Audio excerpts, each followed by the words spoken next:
Well, we go into questions. I offer my pranam to the gurus of everyone on here. And yeah, let's take the questions. So the first question today is from Ram Mohan. I think he's on the call here. Hare Krishna, Guru Maharaj, and devotees. Yeah, my question is, I'd like to know the difference between Maha-Sankarshana in his Srishti Leela and Shiva, because aren't both of them described as glancing at material nature? Mm-hmm. Yes.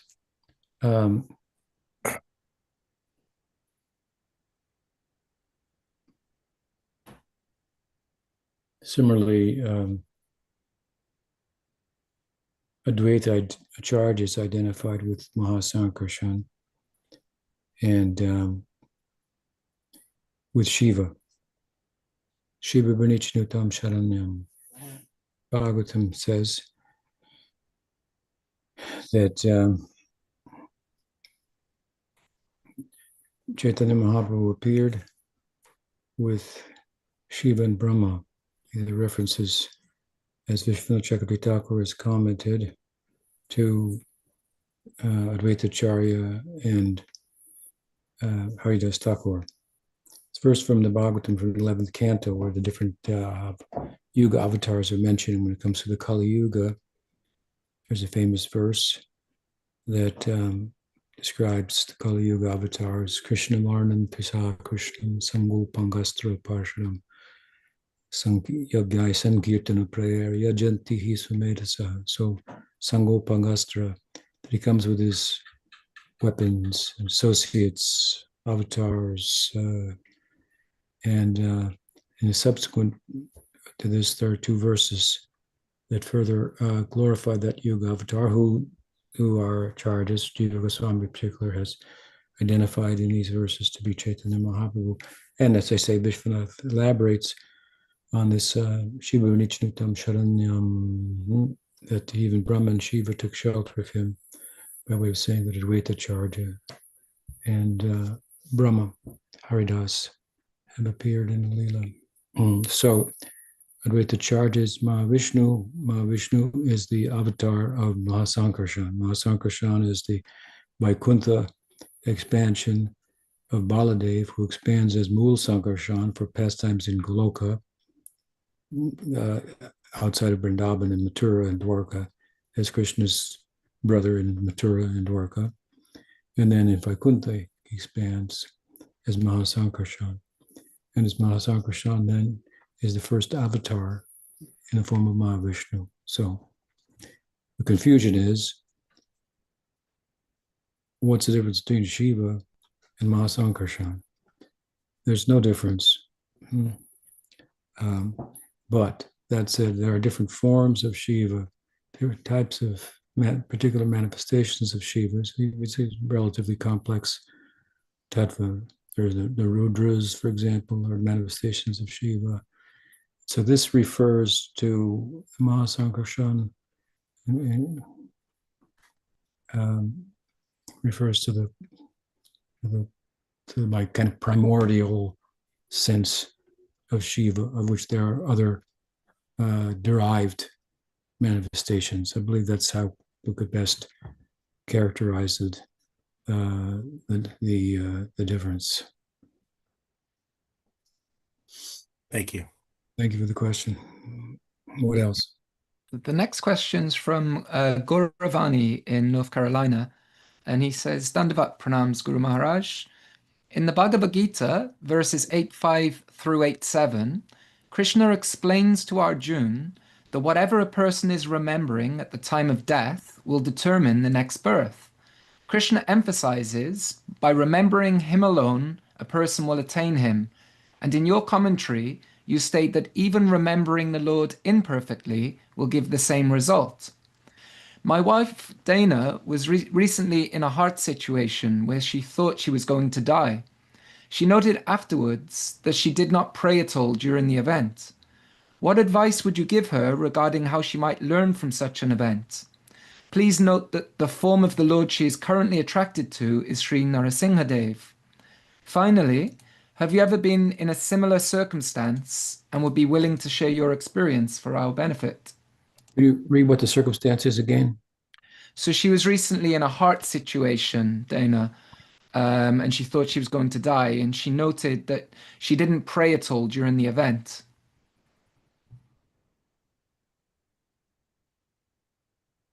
Uh-huh.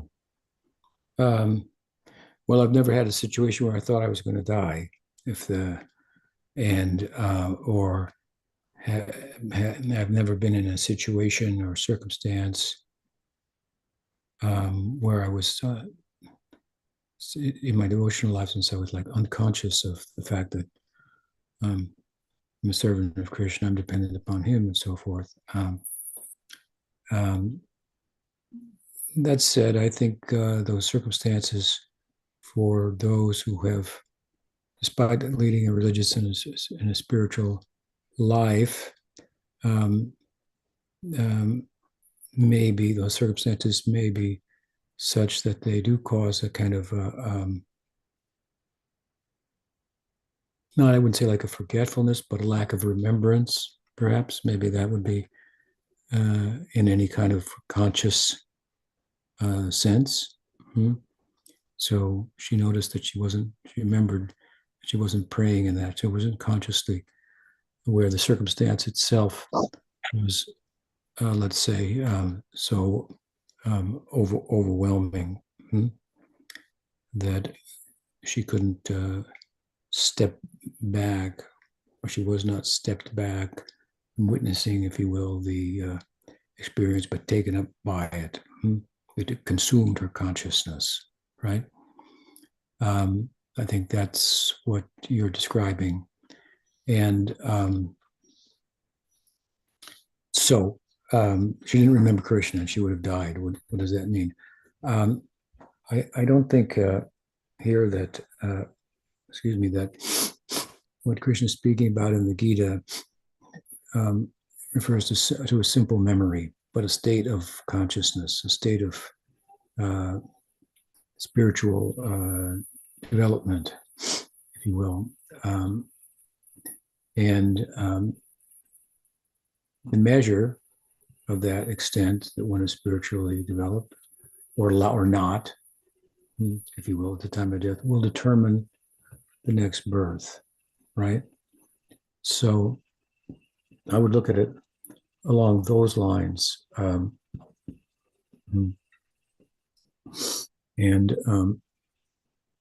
Because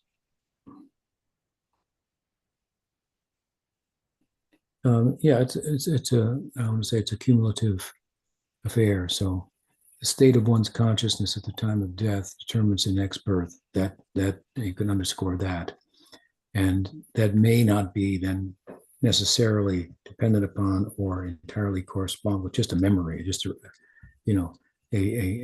flash of a remembrance. So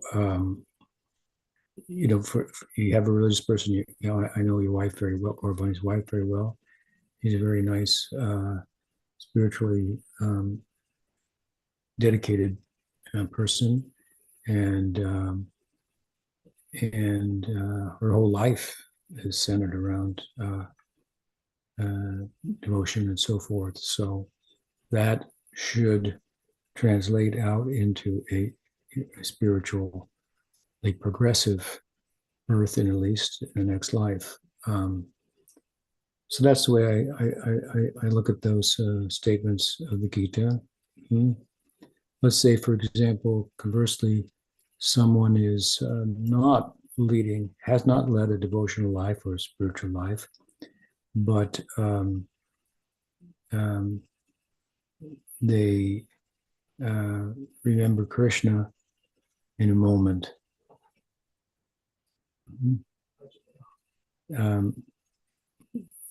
Kishore says Ajahn, but he was actually a Brahmin. He knew. Anyway, he remembered in a simplistic way. He heard his son's name. He called his son's name, he didn't remember Narayan, but he called his name, and the power of the name a little bit different. But someone could remember Krishna, a flash, whatever. Maybe his daughter was a devotee, and he remembered, oh, Krishna. But that's not. I would say that's not going to have the same result of someone who's dedicated their life spiritually, but didn't practically, in a micro sense, remember Krishna.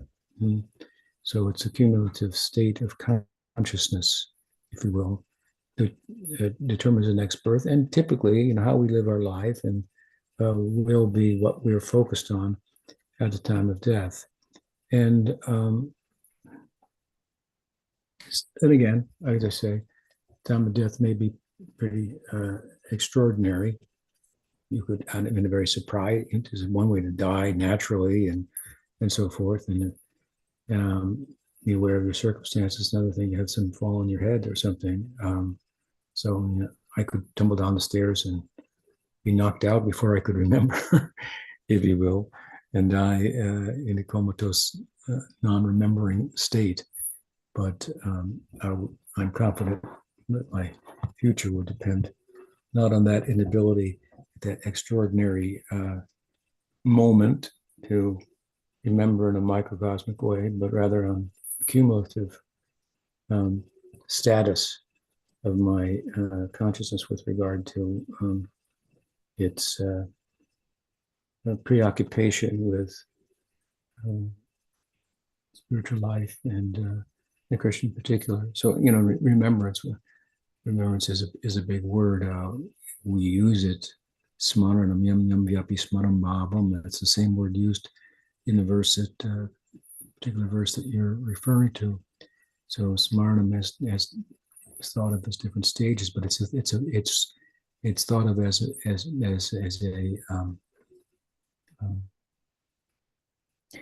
not, I want to say, typically not just a fleeting, memory, if you will, a flash of a memory of something.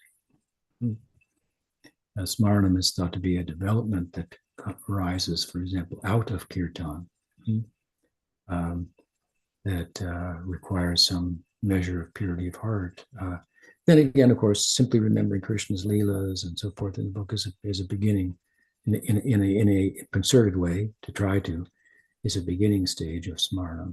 Anyway, so I'm elaborating a bit on the term, but that's my answer. If there's a follow-up or a further question or something I haven't covered that the question included, please feel free to let me know, and I'll try to address that as well. Yeah, thanks, Guru Maharaj. So Gauravani says thank you. And you saying that she had slow heartbeats and EMS had to be called. How's she feeling now? Are you on there here, Gauravani, or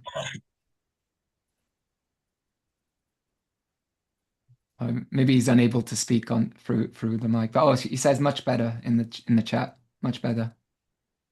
Blessing of Nrsingadev. Yeah. So the next question is from Amrita Radhe. And she says, Hare Krishna, my humble obeisances to Srila Maharaj and all the assembled Vaishnavas. I'm asking a question on behalf of my husband. He is a very sincere devotee, but he really likes eggless cakes, chocolates, eggless breads. He often buys them from the stores and offers them to our deities so that he can eat and enjoy. He is often perplexed if this habit will block his advancement, and will he need to quit this one day? Your humble servant, Amrita Radhe Devidasi. Sounds delicious. There's a difference between bhakti is about pleasing the object of one's love.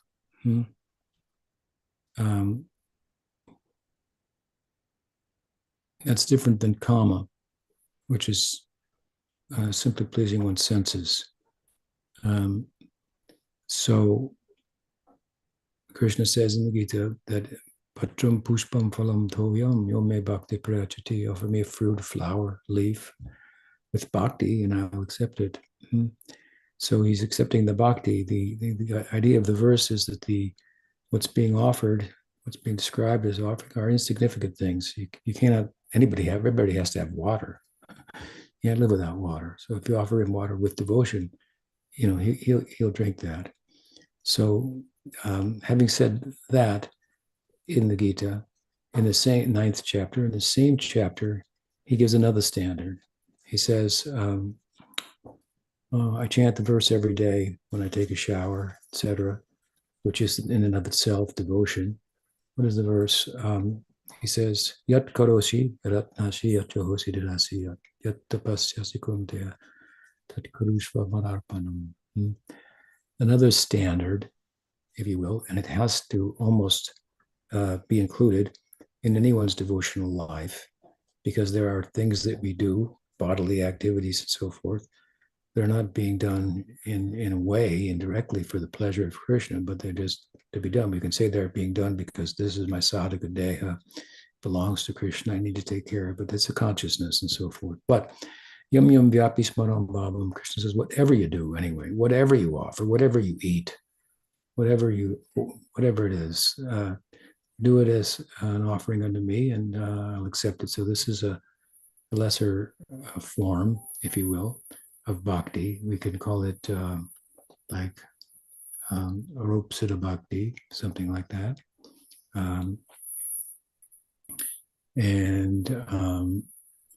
So I like those cakes, for example, and I offer to Krishna. That's one way of thinking about that. That takes it to a lower level, but is purifying. And in that context, as we're purified, well, then it's not a problem for giving up things. Now you're thinking you're in an unpurified stage. I like those things. I don't want to give them up. Well, I have to give them up. But if we become purified of such, if you will, then there will not be a problem when you give it up. Purification means giving up in a way that leaves fall from the tree at a certain time without effort, as the fall season comes.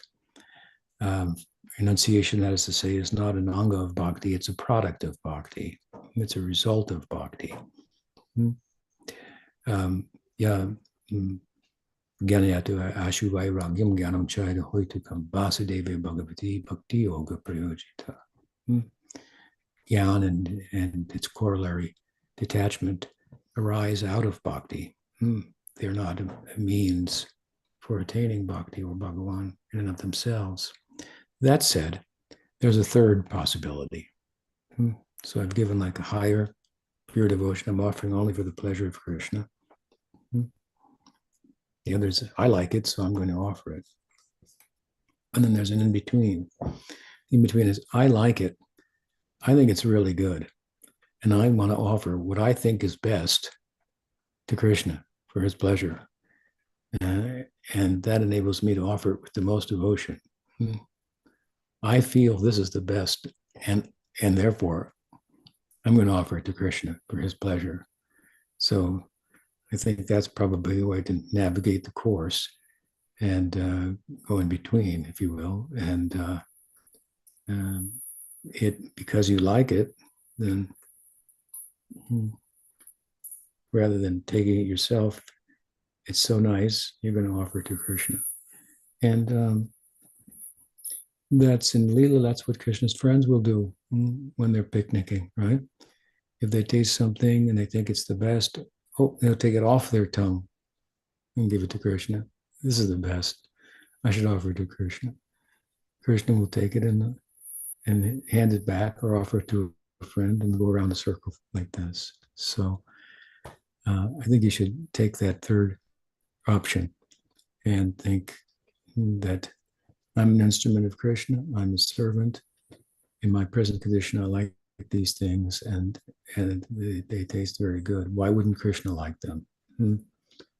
Let me offer them to him, and then be another one of his tongues to taste them. So no problem. Hope that helps. Thanks, Guru Maharaj. So Guru Nishta has a follow-up to Ram Mohan's question. Good morning, Guru Maharaj. Good morning, sir. So I was wondering about, so like there's I think, several statements in the Bhagavatam, and you also mentioned it in your first answer that there's no difference between Sadashiva and Vishnu, basically. But then why is the second of the 10 offenses to the Nam, it says that considering the names of the demigods like Shiva or Brahma equal to or independent of the name of Vishnu? Well, there's actually two translations of that verse. And the other one is, one should not think the names of Shiva and Krishna and Vishnu or Krishna to be different.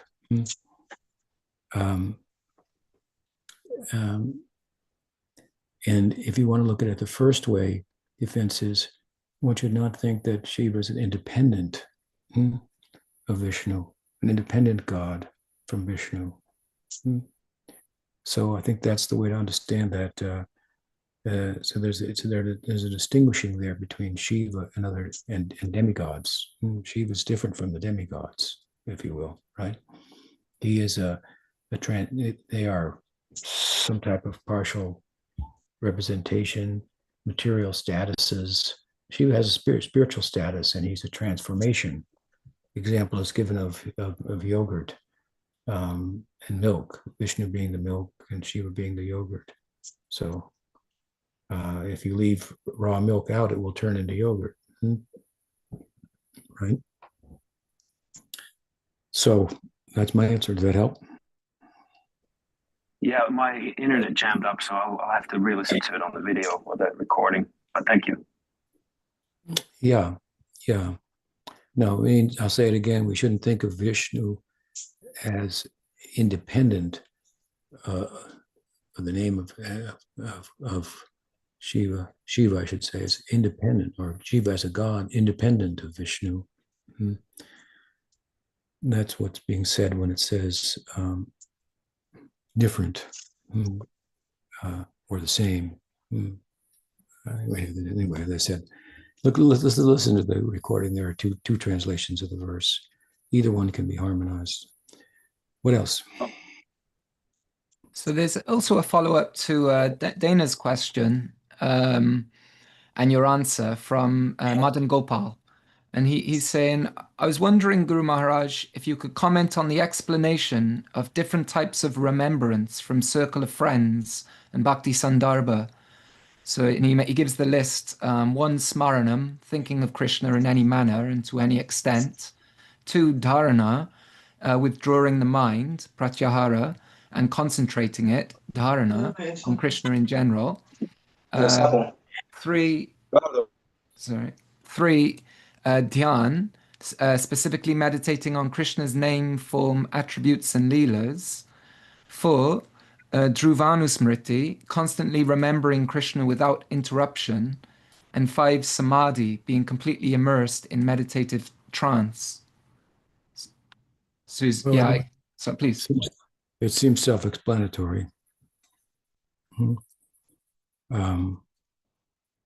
But to go over them again, I mean, simple remembrance means to remember the pastimes, leelas, the names of Krishna, as they're recorded in the text. So let's say you want to remember the leelas of Krishna, you study them, you invoke them in your mind and your memory. That's kind of a simple and beginning, if you will, form of smaranam. So smaranam. What's the next one? Dharana. Dharana. Withdrawing the mind. So one is a positive, the other is a negative, right, form of remembrance. So to remember Krishna in a simple way, but if you then practice withdrawing the mind from other things, practice of withdrawing the mind from other things, you can try to remember him, and you can conversely withdraw the mind. So you could remember him from time to time without a practice of trying to withdraw the mind from any other thoughts. So the second is considered a developmental stage. So dharana, what is it, pratyahara? Yes, that's included in the explanation of dharana, pratyahara, and dharana. Like you say, the withdrawing and then concentrating on Krishna. And then the third is dhyan, specifically meditating on Krishna's name, form, attributes, and leelas. So then dhyan is kind of, I would say, the development from practicing the withdrawal of the mind from everything else, along with trying to remember Krishna in a simple way. And this should, in time, develop into the actual ability to meditate. Mm-hmm. Meditation is a popular idea, but it's classically speaking, it requires a relatively cleansed heart, so that you're not sitting there and the mind's not going in many different directions. It's actually fixed. Mm-hmm. So this is called dhyan, meditation. From dhyan comes, what's the next one?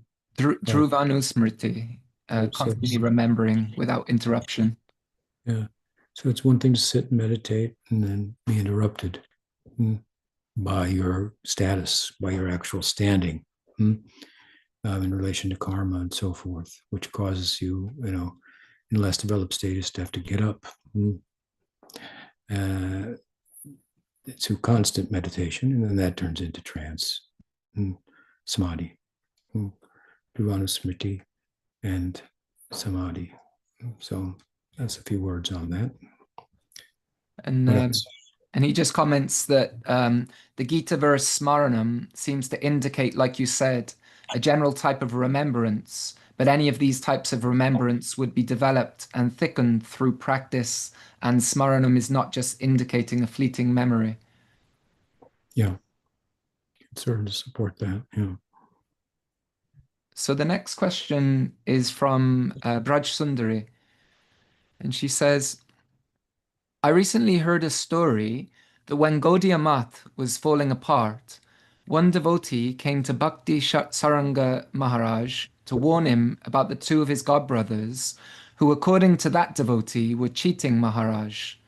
To that, Saranga Maharaj replied that if while being cheated by Vaishnavas, we keep our faith in these Vaishnavas, this is going to be our good fortune. I find his response both charming and confusing. Definitely, Krishna may test our faith in different ways. We may not see the whole picture. Also, the law of karma can get us. But in the world full of abuse in the name of spirituality, it also seems naive to ignore such red flags. Could you share your perspective on this story, please? Thank you.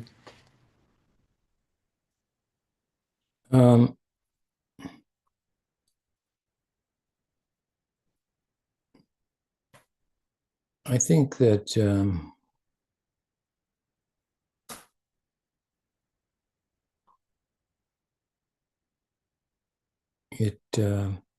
there's a couple of things that come to mind. It takes some qualification to be critical in a constructive way. And there's a difference between critical and constructive criticism and fault finding.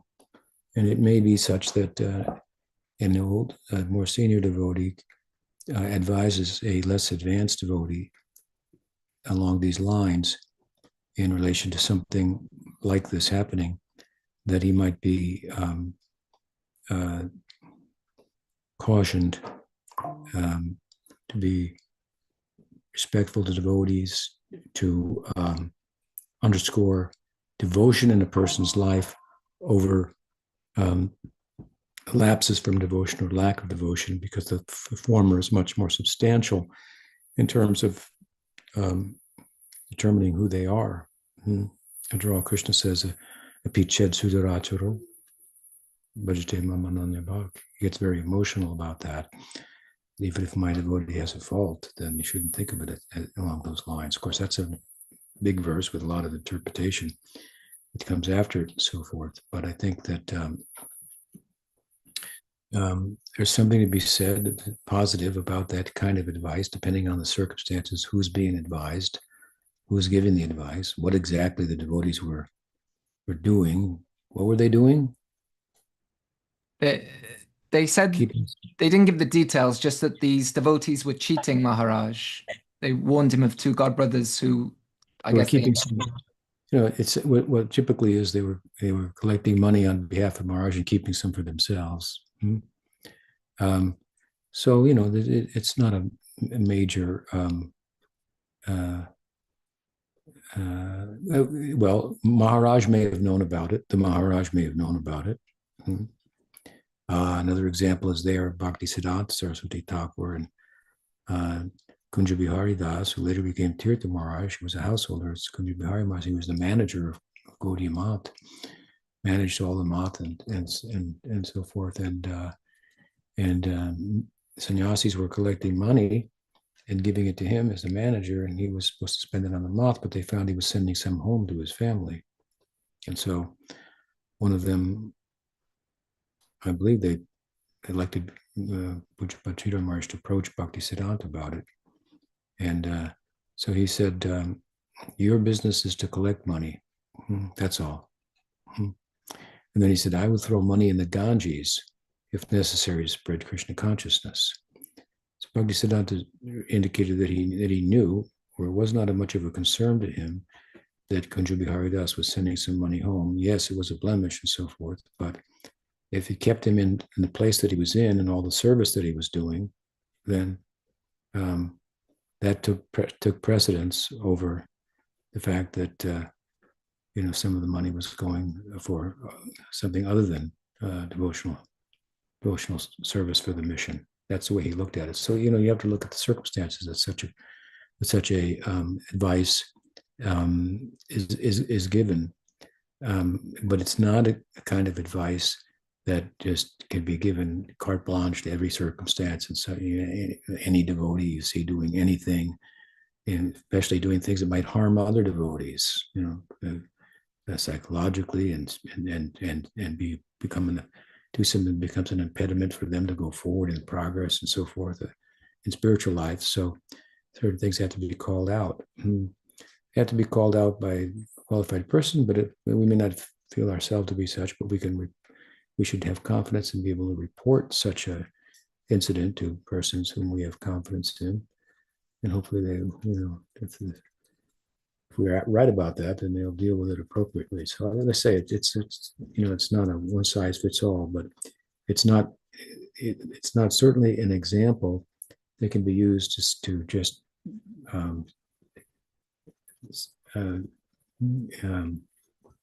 encourage the dismissal or turning of a blind eye to anything that a devotee does that's unbecoming and constitutes a deviation from the standards of devotion that are expected of him or her. Hope that helps. So the next question is from Prem in Poland. So he says, Dear Guru Maharaj, Dandavat, in Bhagavad Gita 9:27, Krishna says, whatever you do, whatever you eat, whatever you offer or give away, whatever austerities you perform, O son of Kunti, do that as an offering unto me. And then in your commentary, you write, having said, whoever offers me in the previous verse, Krishna understands that not everyone is capable of offering themselves to him in unalloyed devotion. Thus, in this verse, without straying from his emphasis on devotion, he proposes how others who are not pure in heart can nonetheless make offerings unto him. He says that although such offerings may not be offered with purity of heart or be perfect in terms of standards and ingredients, they should be offered anyway. However, he does not say that he will necessarily accept these offerings. Nonetheless, whatever devotion is present will gradually purify the offerer, bringing him eventually to the standard of pure devotion. Prem asks, by what symptoms can I know that my actions and offerings are accepted by Krishna? By the measure of your sincerity, as Sri Maharaj used to say, sincerity is invincible. So even in the verse that it contrasts this with a higher standard of devotion, patram pushpam palam toyam. He's really saying, I mean, he's not saying I eat flowers or that you offer, but he's saying I eat the devotion.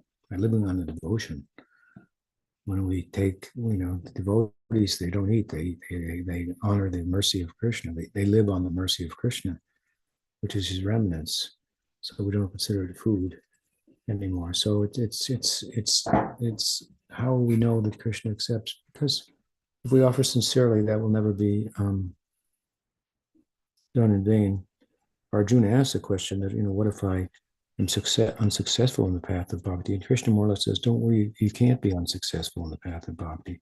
However much bhakti, or with however much bhakti or devotion, and let's say here sincerity, you're making an offering, Krishna will accept that, and that's a permanent gain. So that's the yardstick, if you will. What else? The next question is from Madhunam in Chile. So he says, Hare Krishna Guru Maharaj, I'm deeply moved by the contribution of Vaishranava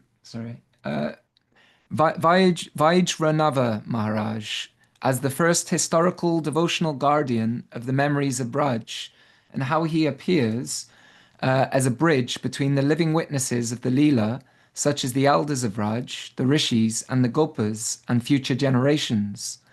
Because of this, I would like to know your opinion. Do you think that the Leelas continue on earth because someone remembers them with love?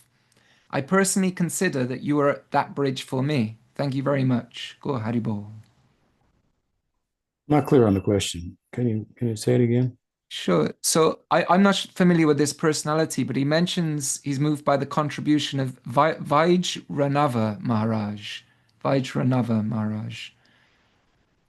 I'm not sure what you're referring to. It could be a typo. I don't know if you're on here, Madhunam, but if it is a typo, let me know. But either way, he says that being the first historical devotional guardian of the memories of Braj, he's like Vajranath, who he's just put in the chat.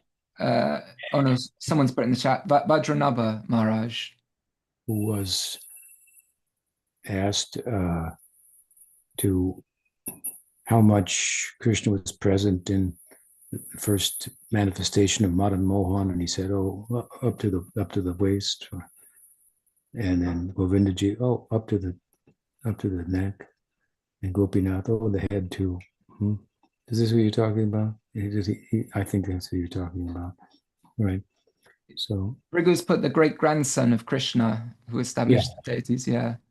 So okay. So what about him?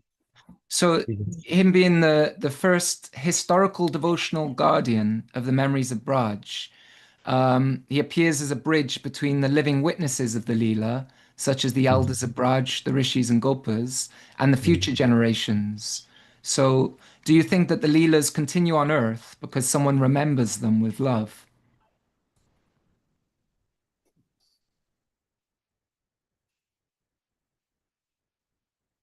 Well, I would say yes. Krishna says in the Gita that Paritranaya saranam vinashaya chiduskritam dharma samstapanataya sambhavami yuge yuge. Says, I come yuga after yuga, and in coming I establish the Dharma, I do away with the miscreants, and I protect the devotees. And the commentaries point out that the principal reason for his coming is to protect the devotees. So what do they need to be protected from? From the pain of separation from him that has reached such a pitch that he cannot but appear before them. And so in that way, their devotion, in effect, it can be said, drives the continued appearance of Krishna and the manifestation of the Prakat Leela. Now, in Gaudiya Vaishnavism, we also look at another, internal reason for Krishna's descent. Chaitanya Mahaprabhu's descent, for example. That's a special event within the context of Krishna's appearance, which is in response to the inner necessity of his devotees, so that wherever bhakti is, Krishna must be there. So bhakti reaches such a pitch, he will appear, right? And that's the idea. So I think that's maybe what you're speaking about, and I would agree with that. Hope that helps. The next question is from Shamadasi from the book club. Hare Krishna, Maharaj. Ready. I hope I'm asking this question as best I could. I kind of took notes and came up with it. So we were talking about chapter 4, your text 8, the purport, and specifically in this section, because Krishna's saintly devotees are beyond the joy and suffering of this world, the only suffering they undergo is the pain of separation from him that feels in his absence, the dark night of the soul. And then we began discussing John of the Cross. I'm assuming that's where it came from, where he talks about worldly loss, but the felt of absence of God during deep spiritual transformation. Could you speak to how these two experiences relate to one another and how this type of separation distinct from the separation experienced by the gopis who long for Krishna seems to occupy a different theological and emotional category? Yeah, I mean it's a phrase that you can use, the dark night of the soul, which I guess was coined by St. John of the Cross, but I do think there's a difference. We apply it in a different way, perhaps ultimately, but not necessarily in a different way on a lower level. You refer to the gopis, so there's a difference there. Difference is that there's separation in the context of prem. This prem is like a great ocean. It has a high tide and a low tide. Both of these are addressed in Shikshastakam in the 7th and 8th verses. But as this applies to prem, it has its application also to practice. In the sadhaka deha, the practitioner's body, which can be compared to the prakat lila, the manifest lila, in that the manifest lila has material elements in it also. You have a kamsa, nagasura, and so forth. You're not particularly devoted, and it's on location of human life in the material world and so forth. And so the sadhaka deha also is material, but it's being spiritualized, right?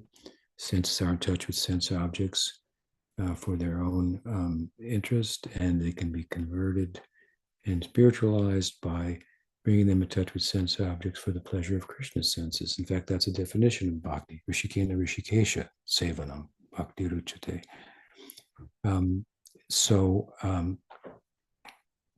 Much as the prakat lila is characterized by separation in comparison to the aprakat lila, which is characterized by union.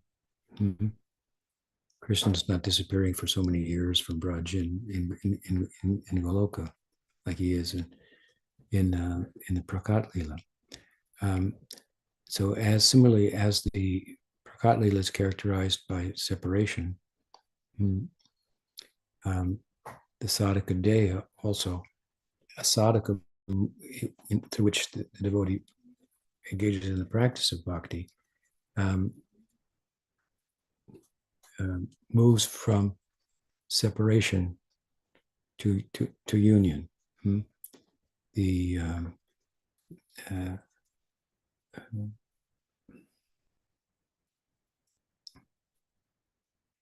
So separation fosters union. We enter the low tide of the ocean, can't enter the high tide, so to speak. So there's a kind of a lower end there of separation in the life of a practitioner. And that can take two, kind of manifest in a couple of ways. And I think the first may, perhaps, it's hard to say, may apply more to what St. John of the Cross is speaking about, and that is the practice that that the sadhaka pursues diligently, despite the fact that they're not perhaps feeling any reciprocation. Their intelligence is fixed. This is the right thing to do. And they also understand Krishna, this isn't karma. You put a dime in the machine, something, 10 cents worth of product comes out. You can put $100 in the machine and nothing might come out in immediate. But what you are taught is that putting money in the bank, in the machine, if you will, that's the gain in itself. I'm missing the point. That's the gain in itself. Giving is the gain. The giving is the gain. The give. So, and you're giving in bhakti in the right place, but in the way in which that it's realized that the giving is the result, begins to fructify by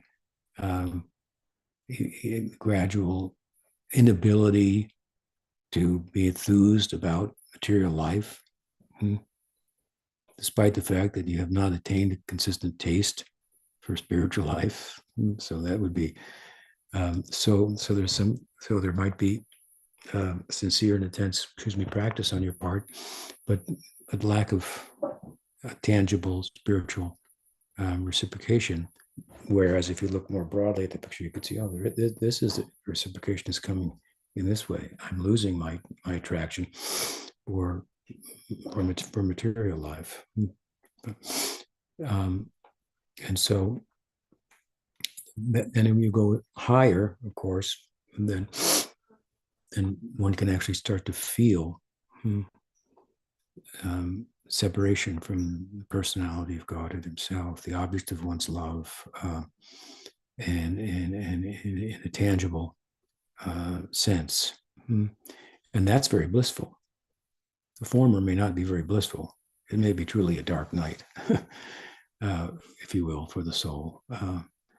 But nonetheless, the soul is the light in the dark of the night, if you will, as much as it's pulsating for Krishna. But in the higher stages, as they say, the separation becomes a palpable experience, and it's blissful. It's blissful because it constitutes such an extreme absorption that one finds himself unable to be content, satisfied with anything less than his appearance. And then, of course, it turns into union. And ultimately, this takes the place of taking birth in the Prakat Leela, meeting Krishna, where there's also some separation. In that context, we find, for example, sages of Naimisharanya, they attained birth in the Prakat Leela's gopis, but when Krishna played his flute at night, they could not join him. They were held back. That created some separation, which has further intensified their desire for union. And then later, I think in the 42nd chapter, it's apparent that they overcame that separation. And then they enter, of course, into the Prakat Leela, which is characterized by union, and still there's some separation in the union. So we've got, gradations, if you will, of separation, exactly where St. John fits in there in terms of his phrase that he coined. It's hard to say, but that's how we look at it. That helps. Yeah, it's good. Thank you so much. Okay, good question. So the next question is from Shraddha in Canada. And she says that Sri Jagadish Pandit's appearance was a couple of days ago. So could you speak something about that? I'm familiar with Jagadish Pandit's life, so I can't really say anything about that. There may be some mention of him in Chaitanya Charitamrita, very briefly, perhaps, and some conjecture as to who he is in Krishna Lila. I'm not sure, but Yeah. Someone I have to brush up on, I guess. I just got here that he helped spread the Sankirtan movement in Jagannath Puri. So he's the 15th branch of Lord Nityananda's followers. Branch, okay. I hope to meet him someday. Jagadish Ki Jai. Jai. So the next question is from Dhruv Agrawal.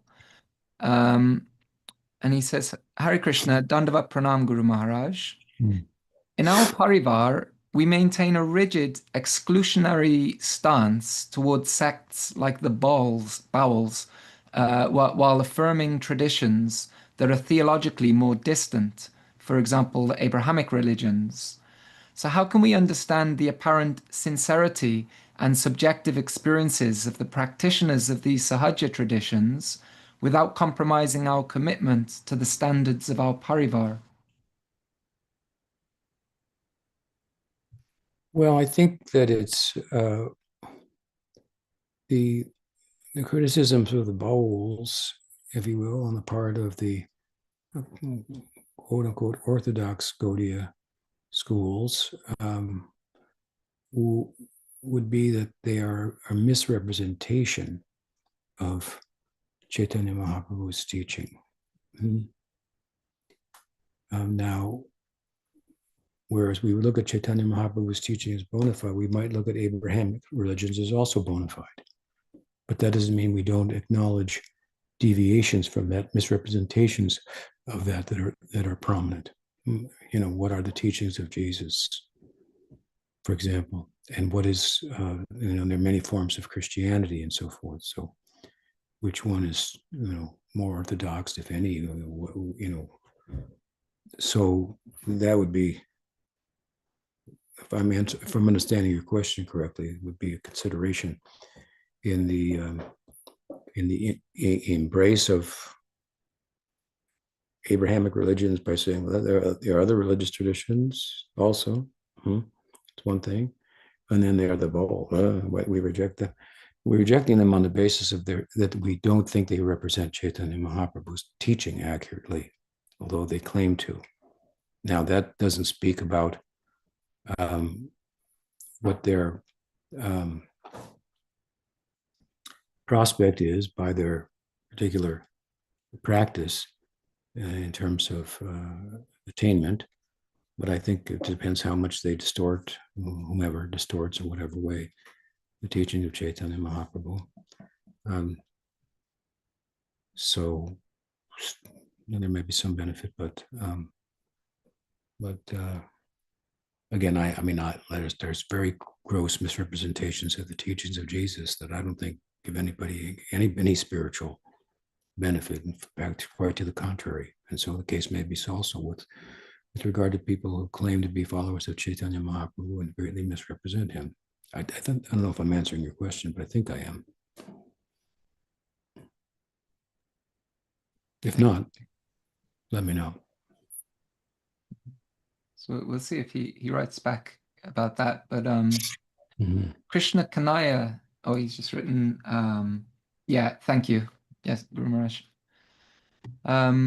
So Krishna Chaitanya Bhakti Vinod he's pointing out different sects that he feels do not represent what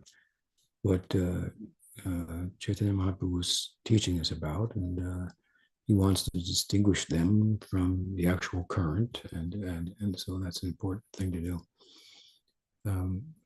It's another thing is what the outcome of what they do will be. Well, that depends on Chaitanya Mahaprabhu. Okay, go ahead. Krishna Kanaya, she says, it's a two-part question that, do you have any plans of visiting India in the future? And do you have any plans for 2026? I have a plan for 2026, not all the days, but for today. I don't have a plan beyond today. Only very broadly speaking, there are a couple of things scheduled. I'm scheduled to return to California now, Daria, middle of this month. I'm scheduled to go to Poland, I think end of June, beginning of July. I'm scheduled to go to Chile in the last week or so of March. And planning on going to England sometime, maybe in the fall, early fall, late fall of this year. Oh, that has not been confirmed. And I'm scheduled to go to lunch at 1 o'clock today here. So what was the first part of the question? Do you have any plans to go to India in the future? Yes, I have all kinds of, well, I have plans. I have interest, but I don't have any concrete plans for that. And I'm very interested in. I used to go twice a year for many years. I've been going for quite some time, but I do plan to go, return back, but I don't have any concrete plans as to exactly when. But the time is getting closer. I'll say all that for they're doing that is getting closer. I have a romance with India, so Doms, and I look forward to returning by Krishna Chaitanya Mahaprabhu Jagannath Swami's grace, returning there for some seva in the future. It's something that I think about quite often.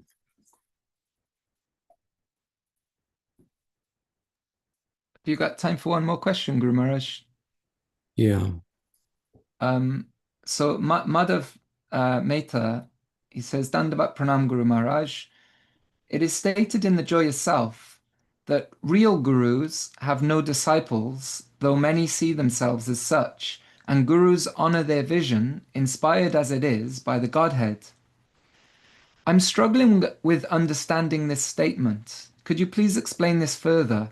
Is this statement from the perspective of the guru? Thank you for your mercy and compassion, Gurudev. Yes, it is from the perspective of the guru. He does not see that he has disciples. He sees that Krishna has come in the form of his disciples to engage him. And there's a lot in that sentence, but that's the first part. And the second part is that nonetheless, in that form, those gurus or those instruments of Krishna, if you will, that have been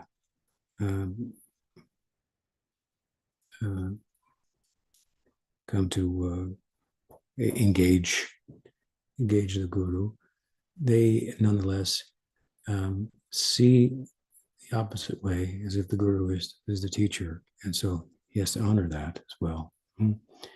So he may at times relate to them as disciples, at times relate to them as teachers. That may be more internal than external, given that the former would be more confusing for the disciples who see themselves as such rather than the teachers of the guru. If he were to emphasize that they're his teachers, that could become a problem. They could misconstrue. I have seen this happen, where I openly say I learned things from the disciples. I take I consider their advices and so forth. One fellow thought that he could instruct me about things that I disagreed with.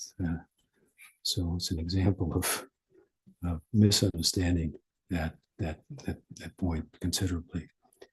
But have I explained myself there? Do you understand? Thank you, Guru Maharaj. Yeah. I will think like that. You should not think like that. Yes, sure. Both are true.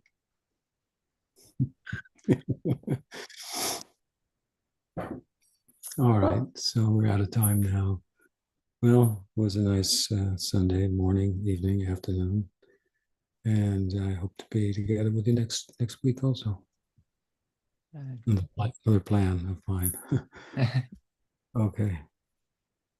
Thanks, Guru Maharaj. Or Bhakti Vrinda ki jai. Jai. Srila Guru Maharaj ki jai. So, yeah, thank you for your questions, everyone. And we're all out of questions now, so if anyone has any, let us know through the week and we can add you to the list, and you'll probably be one of the first ones next week. So yeah, I hope you have a lovely start to your year, and we'll see you soon.